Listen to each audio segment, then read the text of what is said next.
Awesome. Thank you everyone for coming to my dissertation defense entitled Real-Time Perception and Mixed Integer Footstep Control for Underactuated Bipedal Walking on Rough Terrain. We've seen a growing interest in bipedal robots in industry recently, and some advantages of these platforms are general purpose. They have a large space capacity relative to their mass and their footprint. And the overall idea is that because of their morphology, they could serve as surrogates for human labor in dull, dirty, and dangerous jobs. Unfortunately, however, bipeds are so far only automating the dull portions of these tasks. You could think of these as flexible pick-and-place machines that are moving bins or parts around a controlled warehouse environment, maybe sequencing manipulation primitives with some form of walking control, using perception for bin recognition or obstacle avoidance, and more recently, maybe doing some in-place dexterous manipulation through more techniques like imitation learning. I don't want to minimize these contributions. These are real robots doing real work, but in pretty friendly and tightly scoped environments. And in order to tackle the dirty and dangerous portion of these jobs, bipeds are going to have to learn to walk on unstructured terrain. This is a picture of the Fukushima Daiichi nuclear disaster in Japan in 2011. And at the time, the Japanese government asked the universities who had been working on robots for decades if any of their robots could come help out with the cleanup effort. And the answer was essentially not really. This lack of capable robots inspired the DARPA Robotics Challenge, which laid the foundation for some of the methods that we're going to talk about today. Even so, 10 years after the DARPA Robotics Challenge concluded in 2015, were Fukushima to happen again, I don't think we would have any humanoid robots that we could send in to help. Toward that end, this thesis is going to be about how to get bipedal robots into the wild. You can see here some hiking trails that most able-bodied people are fully capable of traversing up and down, including this one on the right, which is allegedly in Rocky Mountain National Park, and yet this still represents a significant challenge for our bipedal robots. In order to understand how to tackle this challenge, we're going to look at what's hard about bipedal walking on rough terrain. And the first thing that's hard is bipedal walking in general. Bipedal robots are nonlinear, high-dimensional hybrid systems. They're underactuated, and we'll cover that a little bit more in detail in the background section, and they're inherently unstable. When you add in the challenge of rough terrain, you have to consider that where you would like to step, the safe terrain is non-convex. This is challenging because our planning and control algorithms are developed generally with convex safe sets in mind. Additionally, you have to identify safe terrain from onboard perception. You're not handed a map as a bipedal robot of where it's safe to step. The robot has to figure that out itself online. And finally, when traversing very steep terrain or terrain with large height variations, the simple models that we often use to control bipeds start to lose their validity. There are lots of works for addressing different subsets of these challenges, but our goal today is going to try to be to address them all at once, building up to a complete framework for bipedal locomotion on rough terrain. To that end, I'm going to talk about 3 contributions today. The first contribution is a reactive footstep planner for underactuated bipedal walking over constrained footholds using mixed integer convex optimization. This is going to handle the non-convex safe terrain, as well as the underactuated and unstable nature of bipedal locomotion. The second contribution is what I'm calling stable stepability segmentation, and it's an algorithm for producing a representation of the safe terrain online from just robot-mounted depth sensors. And then finally, I'm going to present a little bit of a forward-looking vision for long horizon footstep planning with whole body dynamics in order to have more agile motions and conquer even more challenging terrain than we could with our initial controller. We're going to start today with a little bit of background and related work, mostly related to some definitions for bipedal locomotion and current state of the art for controlling underactuated locomotion on more level ground. The hardware platform we're going to test our controllers on today is Cassie. Cassie is a 22 degree of freedom biped manufactured by Agility Robotics in Oregon. Of these 22 degrees of freedom, 10 of them are directly actuated via motors, while 4 are constrained by stiff leaf springs, and 2 are constrained by 4-bar linkages. This leaves 6 degrees of freedom, representing the global position and orientation of the robot, that have to be controlled indirectly through contact forces acting at the robot's feet. Some walking specific terminology that we're going to use today is, first, a swing foot is the foot that is suspended in the air by the swing leg at a given time, while a stance foot is the foot that is in contact with the ground. We're going to use the word footstep to refer to the position of the stance foot in 3D space, and we're going to use the word foothold to refer to a region where it's safe for the robot. Emphasize this footstep foothold distinction because some folks use the word foothold to refer to what we're calling a footstep.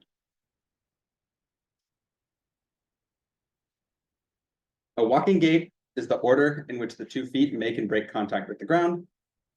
Today, we're going to be assuming that all of our gaits are this left-right stepping pattern where we're alternating between single stance phases or single support phases and double stance or double support phases. And we're going to fix the order in which these contacts happen, but not necessarily the duration. We're going to allow our controller to optimize over the duration of each single stance phase. The reason that we choose to use CASI as a platform for bipedal locomotion is that CASI really exemplifies the challenges of bipedal locomotion and allows them to study them in detail. CASI, again, has nonlinear high-dimensional hybrid dynamics, and it's very underactuated. CASI can't apply any net torque about the line of contact, and so standing on 1 foot, the robot's going to fall over. The way the field has traditionally addressed the hybrid dynamics aspect is again through using a fixed gait schedule, and the way the field has addressed these remaining aspects is through a recipe that I'm going to call hierarchical control using reduced order models. The main idea of this approach is that you make simplifying assumptions about the robot's dynamics, and then you design a stabilizing controller for the simple model. Your low-level robot controller is then responsible for enforcing these simplifying assumptions and executing the simple model control actions on the full robot. A feature of these simple models, like the point mass at the end of a stick here that I've drawn, is that they're underactuated. This point foot walker is going to fall over, and so it's the job of our simple model controller to choose when and where to step in order to guide this falling motion into something that looks like a bipedal walking gait. This is a common strategy that I'm going to refer to as footstep control throughout the talk because we're modulating the underactuated dynamics using foot placement. And this strategy goes back over 4 decades to these experiments by Mark Rabert in the leg lab. The simple model we're going to be working with today is the angular momentum linear inverted pendulum, or ALIP model. This is similar to Kajita's linear inverted pendulum model, but it replaces the center of mass velocity with angular momentum about the contact point. And Jesse Grizzle and Yukai Gong showed that this choice of coordinates was more resilient to model error that might come from not perfectly enforcing your simplifying assumptions. The state space of the ALIP model is the horizontal center of mass position relative to the stance foot, as well as the angular momentum about the middle of the stance foot. The modeling assumptions in order to derive the ALIP model are that the robot has a passive point foot, there's no vertical acceleration of the center of mass, and that contact force acts directly through the center of mass so as not to generate any angular momentum about the center of mass. Under these assumptions, we have a linear dynamics model, and this is going to be helpful to us because we'll have a closed form solution for how this model evolves over time. In order to apply footstep control to the ALIP model, we're going to derive a reset map that shows how the ALIP state changes when we take a step. So first, when we step, we're going to apply a coordinate change such that the center of mass is relative to the new stance foot. Minus to denote stance foot, and P plus to denote the new stance foot. We can use the angular momentum transfer formula to transfer the angular momentum between the 2 feet, and under some reasonable assumptions, remove this cross product such that we have a reset map that is also linear. Taking the continuous and discrete dynamics together, we have a hybrid system for the ALIP model that evolves uncontrolled during single stance, And then when the robot takes a step, the foot placement then causes a jump in the state. And we use this to control bipedal locomotion. The full hierarchical control framework is then to use the hybrid ALIP model to pick footsteps that result in the desired ALIP states, and then generate and track a swing foot trajectory, which terminates at the next desired footstep. And we can apply this strategy at real-time control rates in order to generate feedback from the current ALIP state to the next desired footstep position. This is a strategy that's been applied very successfully to many bipedal robots, including many iterations of Cassie here at Penn,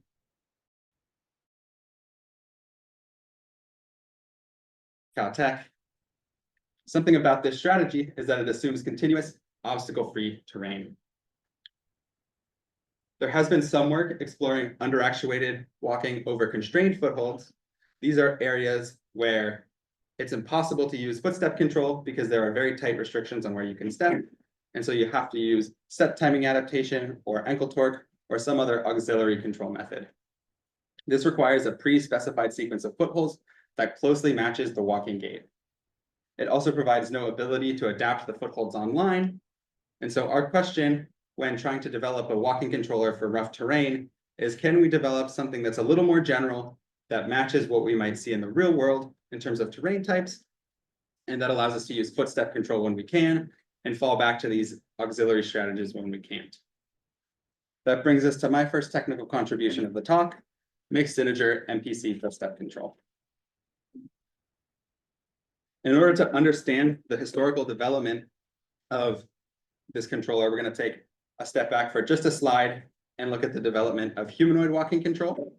And the main thing to understand is that humanoid robots with large plate feet can allow you to decouple footstep planning from walking control by using the control authority provided by the ankle rather than having to adapt the step online. So this has been used to pre-plan footsteps over rough terrain, but you do end up with this somewhat slow walking gait because these robots have heavy legs. And to simplify a little bit, you're decoupling these things which should be coupled in the foot placement and the robot's dynamics. In order to plan footsteps over rough terrain, Robin Dietz introduced this framework of footstep planning via mixed integer convex optimization. And the idea is if you're planning a certain number of steps ahead, you can decompose the safe terrain into a set of convex polygons. Then you can introduce continuous variables for each planned footstep and binary variables that encode which foothold you're going to step on, which polygon. So if you had n footsteps that you're planning over and m convex polygons, you would be introducing m times n binary variables. And if a binary variable is equal to 1, that means that the corresponding footstep has to be constrained within the corresponding footholds. These convex polygons are nice because they can be incorporated into an optimization problem as linear constraints. And this allows you to pre-plan footsteps subject to geometric constraints. This mixed integer formulation has become somewhat of a de facto method for adding discrete terrain segments into a planning problem. So people have tried to do trajectory optimization with mixed integer foothold constraints. These are a couple of different methods for quadruped robots for doing that. And the real challenge with these methods is that there's an exponential complexity, computational complexity of the problem in the planning horizon. Specifically, if you have m footholds planning over n footsteps, and possible foothold sequence. The foothold sequence represents an individual trajectory optimization, which is potentially non-trivial on its own.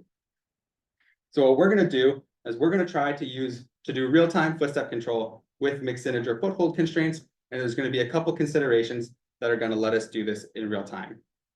The first is that we only require a short planning horizon in order to control walking speed. The second is that we're going to use the step-to-step ALIP dynamics approximation, which is going to result in compact convex subproblems. So for a given choice of footholds, the resulting optimization would be very compact. And then finally, we're going to add step timing adaptation and ankle torque, and this is going to provide some extra control authority. This isn't really about real time, but the desired properties of our controller are that it's going to be fast, and that it should automatically select the footholds, footsteps, step duration, and ALIP trajectory in a fully coupled way in real time.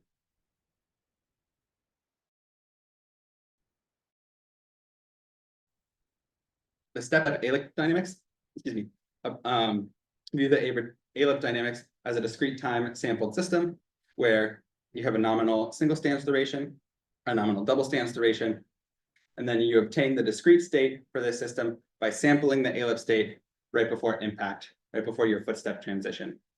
And so given a current ALIP state, you find the initial state of the step-to-step dynamics by flowing forward in time to the end of this step.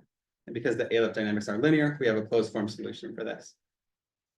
And then if you make some assumptions about how the weight transfers between the 2 feet during double stance and the length of each of these stance phases, you can get this discrete time linear system relating the ALIP state at the beginning of one step to the ALIP state, or excuse me, at the ALIP state at the end of one step to the ALIP state at the end of the next step, based on the relative position of the 2 feet.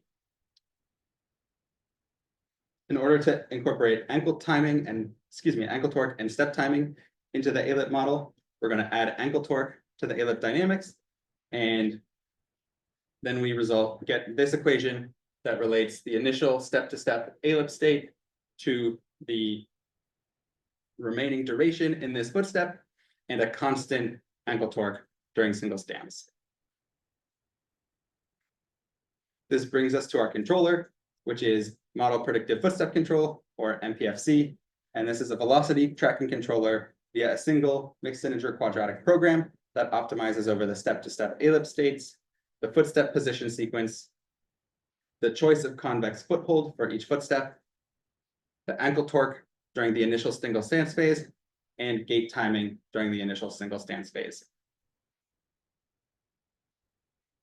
Diving into the details of this problem statement a little bit more, this top row here is a convex quadratic cost function that encodes that the ALIP should follow a desired velocity, regularizes the steps to a nominal footstep pattern, and penalizes ankle torque in deviation from the nominal timing.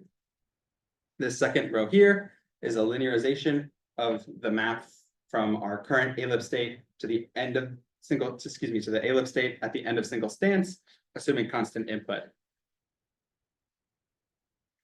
These dynamics right here are the step-to-step ALIP dynamics. And then these 3 lines represent our foothold constraints.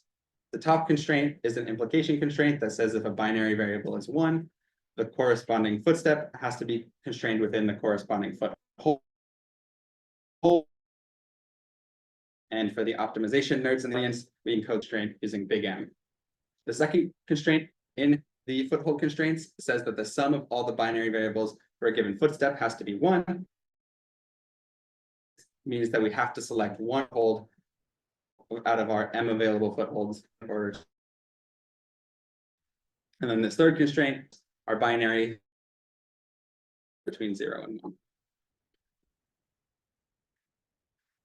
So to summarize inputs to this optimization problem are current ALIP state, the set of footholds that are available in the environment, and the nominal time left in the stance phase. And then we're going to solve this optimization problem using a commercial solver, and we'll get a footstep plan, the ankle torque during the current single stance phase, the optimized time left in the stance phase, and a step-to-step ALIP trajectory. In order to apply the footstep plan and ankle torque and step timing that we get from MPF to the robot, we're going to do space control. And the goal of operational space control is to find joint torques to achieve a set of task space accelerations. This could be a swing foot acceleration, a center of mass acceleration, etc. And we're going to find these accelerations using task space PD control from some reference trajectory. So the question becomes, what are the appropriate reference trajectories to track in order to generate walking on the real robot?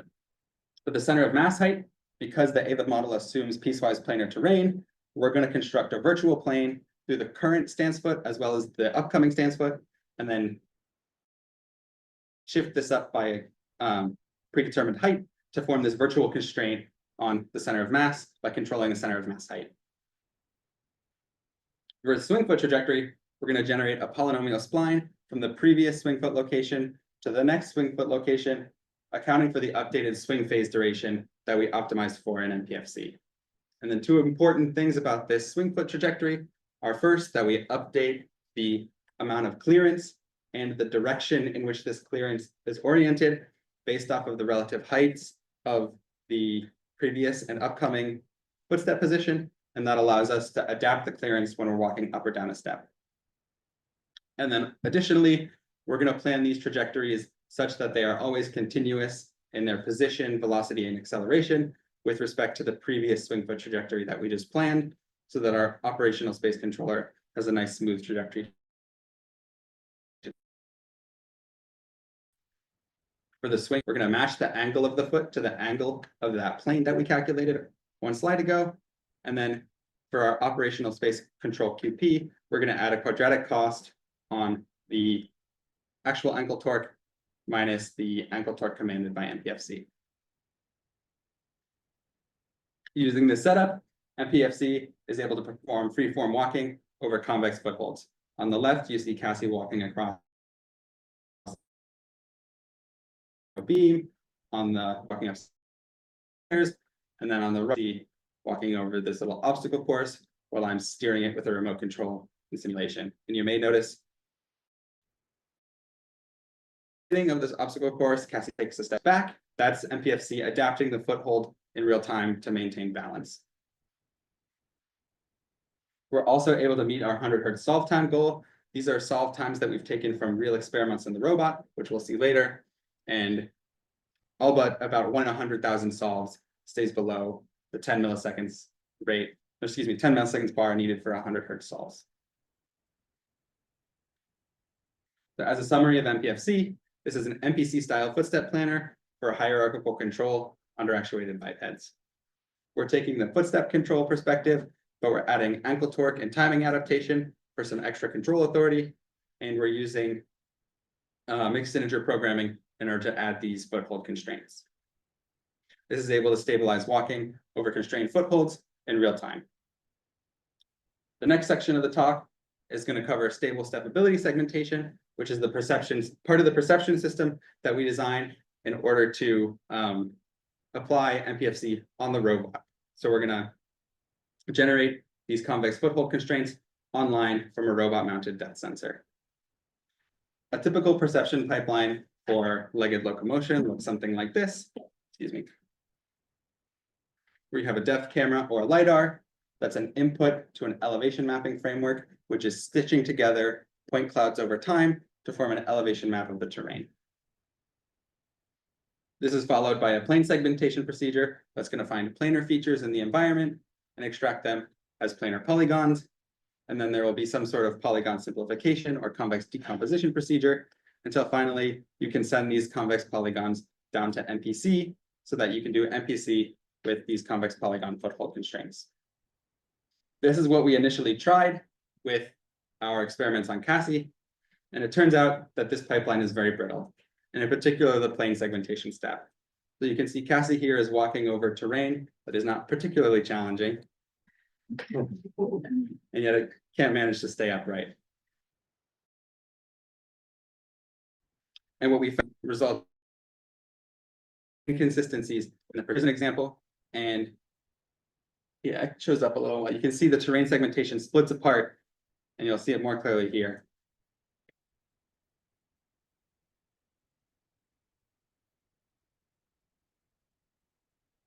These are two consecutive frames of the plane segmentation and then the corresponding elevation maps on the right. And so the elevation map has not changed all that much, but the plane segmentation has decided to redraw the bounds between these two. So, quick question. Yeah. Which depth camera are you using? This is a real sense. It's one of the stereo ones. D455. Yeah, they don't work very well outside. Yeah. But we haven't had many problems with the actual depth. It's been okay. Because I think it's not using the laser, it's using the stereo. But I'm not too sure. Yeah. Yeah, well, we have encountered similar problems with drones, so like we have to change the pipeline. But So the end result of this is that the actual stepping stone constraints or foothold constraints in the controller are not consistent between control iterations, and you end up with a foothold solution that jumps around, and the OSE is not able to track this. We're not the only folks to notice this. This work by Tomás Corberes is also concerned with the consistency of the plane segmentation over time. And this work by Grandia and co-authors noted that they had to turn off the perception information that they were sending to their MPC, which was these segmented planes, because during more dynamic motions, artifacts from state estimate drift made the elevation map unusable for that purpose. In order to fix this, we're going to take a little bit of a deeper look at what plane segmentation is specifically and what makes it brittle. So plane segmentation, in essence, tries to fit a piecewise planar model to perception data. I've drawn a little elevation map here. And the first step is to identify regions of safe terrain. And then you would calculate a best fit plane for each region. And then if this plane doesn't fit well enough, you would continue to subdivide the region and try again until all of the regions are either classified as safe, aka planar, or they're too small to do anything with. This is brittle because the planes are defined by entire regions, and so you've coupled the fate of all the points in that together. Local variations in the terrain can therefore affect the segmentation further away by introducing discontinuities, and it becomes difficult to encourage frame-to-frame consistency because rather than track whether each point in the elevation map is safe, you have to track the state of all these planes together over time. The consequences of this are, first of all, that it only works for truly planar terrain, and we may want to walk on things that are not necessarily planar. And the second consequence is that it requires essentially perfect elevation mapping, because artifacts which can be common from as a result of state estimate drift can introduce what looks like non-planarity into the map, even if there is none in the real world. There have been people who have tried to get around this by computing heuristics from the map or path planning, for example. And what these costs recognize is that plane segmentation is useful for MPC because it extracts planar features which can be added via linear constraints to an optimization problem. And they're not necessarily a true reflection that it's only safe to step where it's planar. And so our approach is going to be to keep the convex planar polygon controller formulation, but not necessarily use plane segmentation in order to get these planes. So our goal is that from an elevation map, we're going to generate convex polygons that approximate the safe terrain, but we're not going to require a precise plane fit. We may end up with a little bit more height error between the plane surface and the elevation map, but the idea is that the resulting segmentation should be much more consistent. Our desiderata for this algorithm are that it's temporally consistent, computable in real time, appropriately conservative, and that there's a favorable trade-off between the number of polygons and the usable area. The overall pipeline looks like this. It's relatively, we start with an elevation map, and from that elevation map, we extract a binary stepability mask, classifying where it is safe and not safe to step. We extract the contours of the stepability mask in 2D, and then do approximate convex decomposition in order to get 2D convex steppable regions. And then at the very end, we fit the vertices of these convex polygons back to the elevation map in order to get our 2D polygons embedded in 3D space. Starting with the elevation framework, just to review the robot-centric elevation mapping framework by Peter Funkhauser. And this represents the terrain as a grid of cells around the robot, and the height of each cell is updated through a 1D Kalman filter, where wherever you get a point cloud measurement corresponding to this cell from your depth sensor or your LiDAR, you update your estimate of the height. Otherwise, you just increase the associated uncertainty. Because this is a grid structure, we're going to treat the elevation map like image data. Excuse me.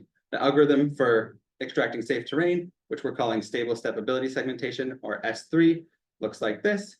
You compute a safety score for each pixel based on criteria of your choice. This represents a 0 to 1 number where 0 is totally unsafe and 1 is totally safe. You can increase the estimated safety score for pixels that are previously classified as safe by adding some hysteresis to encourage temporal consistency. And then you pick a threshold where you classify elevation mapping pixels as either safe or unsafe. And then finally, we remove outliers and add safety margin as a final cleanup step. The criteria that we're going to use to determine whether or not something's safe is first an inclination criterion. This uses the surface normal of the elevation map to determine inclination, and it essentially acts like an edge detector, segmenting out all of the steep parts of the elevation map. You may think that this would be pretty all you need, but in fact, testing the original plane segmentation approach, that both sides of an edge are not equally dangerous. So when we were trying to add safety margin, we had a lot of trouble adding enough safety margin so that the robot wouldn't trip. Excuse me, by the time we had added enough safety margin that the robot wouldn't trip, we were losing a lot of steppable area on top of the step. And so this motivated us to think about something that would give us asymmetric clearance on either side of an edge.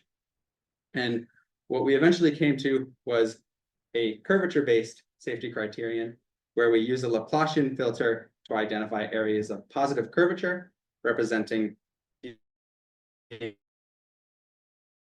an edge rather than above an extra penalty to these methods, to these areas. We're going to combine safety criteria using the geometric mean of the two criteria, thinking of these as sort of faux independent probabilities of where it might be safe to step. The geometric mean is sort of like taking the overall probability, but it doesn't need to be rescaled if you were to add more criteria or take criteria away.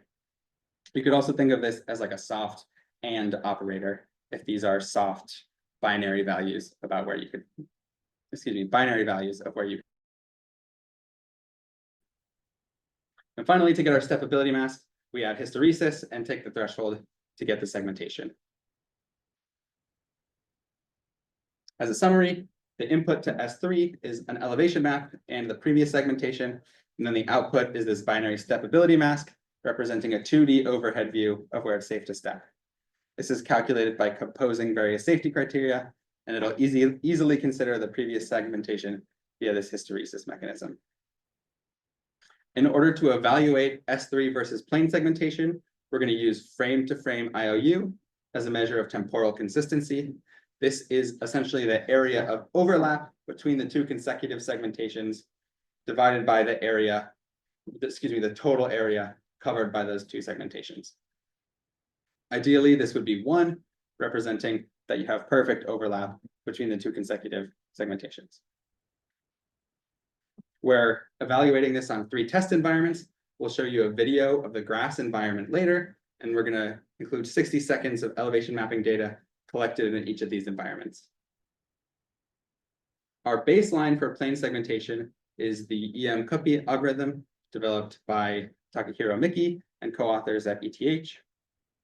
And a summary of this algorithm is that you first filter the elevation map and then classify the stepability of each cell. And then, unlike S3, you're going to identify connected components of steppable terrain and then use a ransack-based segmentation approach to try and find smaller planes within these components. They also provide the ability to disable this ransack-based approach, either accepting or rejecting each connected component in its entirety, depending on the inclination of the terrain.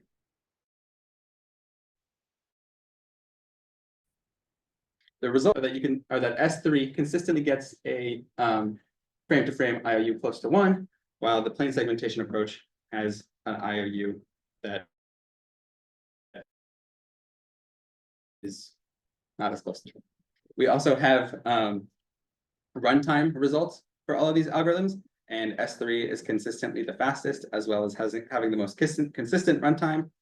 And you'll notice that EM-Cuppi NR is identical to EM-Cuppi, except for this plane refinement step, and it much more closely matches the performance of S3. So this is some further evidence that this plane segmentation step is the problematic portion of the algorithm. This is a video of all of these segmentations during the grass experiment. So what you're seeing in these squares is an overhead view of the elevation map with the unsafe terrain removed. And because we're just walking around on the grass, we would expect the entire elevation map to be marked as safe for this case. You can see that EM copy NR is marked mostly safe, but there are some small holes that come in and out due to the lack of that hysteresis. And the full plane segmentation approach is essentially unusable to all the different planes appearing and disappearing, excuse me. In order to generate our convex polygons from this segmentation, we're going to do, Interrupt you. If you go back to yes, this slide, Mhm. like the tree was not detected in yours, right? the tree. Yeah, like at some point it was walking very close to the tree, but I couldn't see it in your elevation map. Was it because it was not visible, or am I missing? I mean, at some point I was expecting to see some white spots. You have to get within about a meter of the robot to see something like this approach. So with this setup, And so it doesn't get close it enough. may be that it just doesn't get close enough to the tree. Yeah, Okay. Nice. I don't think you can see the tree in any of the other ones either. Okay. Good question. Now we're going to cover how we generate convex polygons from this segmentation. And we're going to start by doing a contour extraction of a 2D view of the safe terrain. This is just a one-line function from OpenCV. From this non-convex polygon contour, we're going to do approximate convex decomposition. This takes sub-polygons of the original contour extraction with bounded non-convexity. And then we're going to do a convex inner approximation via what we're calling the whittling algorithm. And then finally, we'll fit we'll fit a plane to these vertices of these convex polygons using our original elevation map. The only real non-standard part of this is the whittling algorithm. And the way it works is that you essentially shave off pieces of the non-convex polygon until no non-convexities are left. And we do this using a small scale nonlinear program to try and take cuts that leave as much of the polygon intact as possible. As a summary of our perception system, before we see the experiments, we designed a perception system that can extract planar polygon terrain constraints from a sensor in real time. Avoiding explicit plane segmentation, we achieve better computational efficiency and temporal consistency of the safe terrain. And we decompose the resulting stepability mask into convex polygons to use in our mixed integer footstep control framework. This entire system runs in real time on a single CPU thread. Now we're going to take a look at the full stack perceptive locomotion experiments. This is the overall architecture of the system, where we have our perception stack on the left running at the MPFC and then running at 100 Hertz, and then our low-level OSC control block running at a kilohertz. And there's a state estimator feeding state to all this that is not drawn, that's running at about 2 kilohertz. This is what the this is what the results look like in simulation. I've done just so you can see the terrain, the S3 segmentation, the elevation map, and then finally our convex decomposition. And then this is the hardware results. On the left is the segmented elevation map by S3, and then on the bottom left, the result polygons and the MPFC footstep plan superimposed over those convex polygons. And here Cassie is walking up and down these stairs over these discontinuities in the terrain.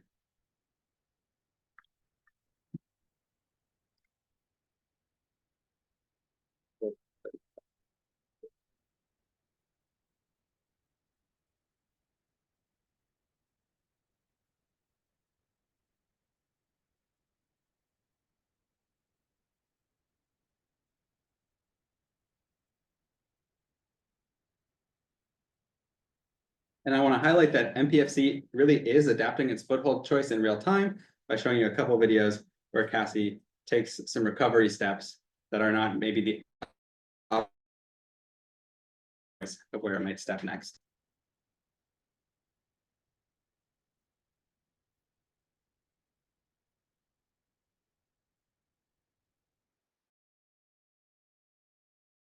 As a summary of our MPFC and S3 enable CASI to traverse discontinuous terrain.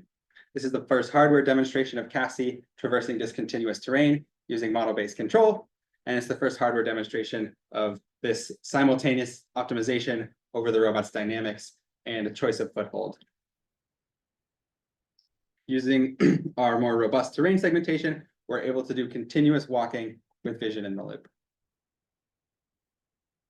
This brings us to the final section, which is sort of a vision for whole body MPC over constrained footholds. Sorry, Yeah. another very quick question. Yeah. Sorry for interrupting No. you. Do you have, like, if you do the same thing like 10 times, will it succeed 100% of the time? 10%? We don't have success rates, and we'll cover another week in the next Oh, couple okay. slides. I mean, surely when you slip, you're gonna have a cat. Your model You're does getting not there. count You're as getting slipping. there. So some limitations of this framework. S3 reduces the segmentation of reduces consistent segmentation maps, but does to correct a bad map. In situations where the map is corrupted by something, then we don't really have any recourse, and we're still relying on the map in order to place our feet. So this is brittle to bad maps still. It's also brittle to slipping.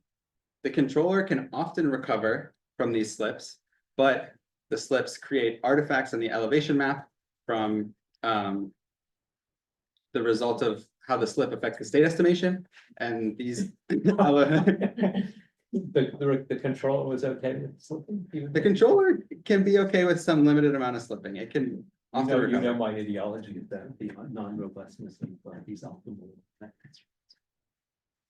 And MPFC is limited to planning 2 footsteps ahead in real time due to that exponential complexity of the controller in the footstep planning horizon. And then finally, the controller is limited to 16 centimeter height changes due to both the ALIP model assumptions and how difficult it is to track the large swing foot accelerations that you need when you start stepping over these higher obstacles. This section is going to focus on addressing these last 2 complaints, and we're going to seek inspiration from the success of local methods for solving hard optimal control problems. On the left here, we have work coming out of our lab where they're solving a contact implicit MPC problem in real time. And similarly to MPFC, this could be formulated as a mixed integer quadratic program, but they are instead finding locally optimal solutions quickly using ADMM, which is an optimization method that we're not going to detail too much in depth today. And then in these clips by Boston Dynamics, they're doing sequential quadratic programming to solve nonlinear MPC problems online. This involves constructing a convex approximation of the nonlinear program at each control iteration, and it leverages the knowledge about the robot's full dynamics in order to stabilize these highly agile motions. And so the hard problem that we're going to propose to solve is whole body MPC over constrained footholds. We're going to still assume a fixed gate sequence, but we're going to include a full Lagrangian dynamics model. We're going to include our convex polygon foothold constraints, and this ends up becoming a mixed integer nonlinear program. Drawing from these previous 2 works for a solution approach, we're going to do sequential mixed integer quadratic programming, but we're going to solve each MIQP approximately using ADMM.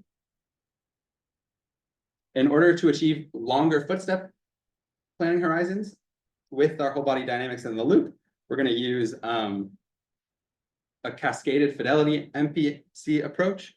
This is an approach that was introduced by He Li and Patrick Wensing, and the idea is that rather than hierarchical control involving a simple model, complicated model sort of in stack, you're going to solve a single optimization problem where you use the more complicated model for the initial part of the plan, and then you plan over simple model dynamics for the remainder of the plan. And our problem is going to look something like this. Consider CASI's full model for the initial 2 footsteps, and then we have step-to-step ALIP dynamics after that. So we're reasoning a little farther into the future about the consequences of the foothold choices that we make. Because whole body MPC is giving us dynamically feasible plans, we don't need OSC. We're just going to track these using PD control of the actuated joints with a feed forward component coming from the torque solution of the whole body MPC. And the result of this is that CF-MPFC is able to traverse height transition. So here's capping a centimeter, excuse me, a 20 centimeter, a 25 centimeter, and then a 30 centimeter height transition using this controller. And we're also able to walk over these similar stepping stone environments confidently by including dynamics. The rub here is that the future work is working on a real-time implementation of this controller. So we're about an order of magnitude off of where we need to be for real-time control. There's some things that we haven't done, sort of standard implementation stuff, like carefully considering the sparsity of the problem, using analytical gradients or code generation to compute the gradients we need for our SQP step. So I think we can probably get this relatively close to real time without anything beyond engineering effort. As a summary of today's talk, the contributions today were a mixed integer footstep control framework for allowing underactuated bipeds to walk over constrained footholds by picking the foothold sequence and footstep sequence and considering the robot's dynamics all in real time, as well as stable stepability segmentation, which is able to generate a temporally consistent representation of the safe terrain so that we can provide convex polygon constraints to our controller. And then finally, we presented a little bit more of a forward-looking vision for sort of an even more capable controller that can perform motions to walk over challenging terrains. Before we conclude, I want to take a step back and look at some lessons, some broader lessons that you could draw from the work of this thesis. First, the correct problem statement and modeling choices often matter much more than the sophistication of your algorithms. We saw this especially with stable stepability segmentation, which was a very simple approach, but got us much better results. We didn't talk too much about the nuts and bolts of the optimization problems today, but often optimization problems in robotics have a specific structure that can be leveraged to find reasonable solutions quickly. We develop a custom solver for the OSC problem, as well as custom solvers for CF-MPFC and embedded within the whittling algorithm for performing convex decomposition. And then finally, I think that hardware experiments play a key role in determining what bottlenecks and therefore what research questions are most important to address for solving a given task. Before we started this work, I think we figured that the control aspect and the real-time mixed integer aspect would be the most challenging, but it turned out that we needed to spend a lot more time robustifying the perception system to get it to work correctly. With that, I want to give a couple thank yous. First, I want to thank my advisor, Michael. Michael has had a lot of patience as I've, sort of developed my own research agenda and broken the robot, and he's been very supportive. He's been very supportive through all of those endeavors. I want to thank my committee for their helpful advice, and I'd like to thank funding from NSF GRFP and TRI, and especially the people who developed Drake over at TRI, which has been a very valuable open source software framework for implementing these controllers. I also want to thank the rest of the DARE lab, especially Will Yang and Yuming Chen, who really, in the early days, got a lot of the low-level CASI stuff working. And I think it would have been really hard to get any of this research off the ground without, code that they wrote, but also the mentorship me in learning how to write walking controllers. I want to thank Mingku, Wei Cheng, CV, Hien, and Leon, especially for their help with CASI experiments. All of you guys dedicated a lot of time, and I'm really thankful that you were able to not injure your backs.